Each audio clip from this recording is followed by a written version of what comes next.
Every Monday, I teach poetry to teens on probation. My classroom has a security officer and half the kids are in house arrest wearing a two-way wraparound anklet that tracks every one of their bounty-hunted breasts. This isn't no Taylor Molly TV movie where they lean on me for literacy.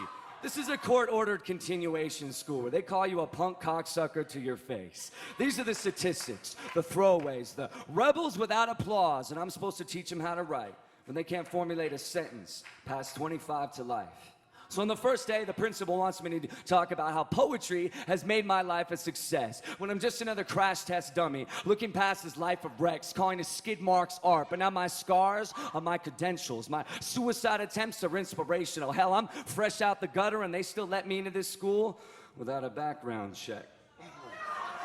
And it's question time. And there's this kid, 3 rows back, who's a real-life offspring of the boasted gangster rapper, used his mother's umbilical cord to take his first hit of crack. He sizes me up with a scowl bigger than his bicep. He says, yo, Mr. Poet, yo, man, how you gonna tell me that words are weapons when I got tools to blast your bitch ass up? Yo, man, I got a little poem I wrote that goes, Dear Poet, shut the fuck up. Yo, man, you don't live my life, all right? And there ain't fucking shit you can do to get me to write.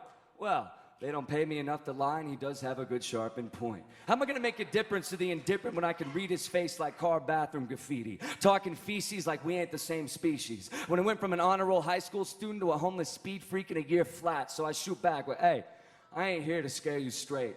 I know you gotta find out like the rest of us that you can free fall forever, looking for a bottom to scrape. But the truth is, you're the future in your fingerprints, but you refuse to uncurl your fists. Kept in this continuation school stockade where your teachers are fighting over the last stick of chalk, while the students' father figures are white outlines drawn in the streets by cops, and you can add up all your teachers' compassion, multiplied by your apathy, subtracted by every school budget in the state, equals less than zeros of dead weight, and parents are still wide awake over the next school shooting while freshmen shoot tar heroin point blank, and teachers can't pass out condoms to girls who've already been raped.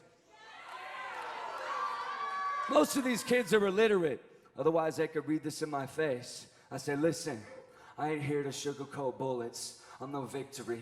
I'm just another piece of shit who had to salvage whatever he had left. But I'm here to tell you, you have a story.